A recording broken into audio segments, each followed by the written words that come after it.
আজকে একটা নতুন ধরনের চিপস এনেছি, বাঙালিদের চিপস, মানে আমাদের চিপস, বাংলায় লেখা ঝংকার। এবার দেখি এটা কেমন খেতে, আমাদের চিপস, বাংলার চিপস। হ্যাঁ, ওয়াও, হেভি গিফট আছে, তাড়াতাড়ি বেরো। কি পেলে? এই প্লেনে করে এবার আমি চলে যাব রকেটে, চাঁদে। ইয়ে, আমিও বাঙালি বলে বাংলা চিপস এনেছি। আমি চিপস এনেছি সাজের বাটি। ছিঁড়ি ছিঁড়ি তা বাবা গো কি দাল। দেখি কি গিফট পাই।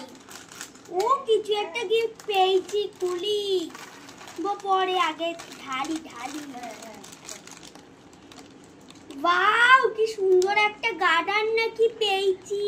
দেখো বন্ধুরা, আমার চিপসটা পুরো হলুদ রঙের। ছুটি আমেজের ছুটি চিপস। এখন তো সবার ছুটি, তাই আমি একটু ছুটি চিপস নিয়ে চলে এলাম। এবার আমি চিপসটা খুলে দেখি কি আছে। ছুটির চিপস, গরম গরম ছুটি, খালি কয়েকটা চিপস, আর কিচ্ছু নেই।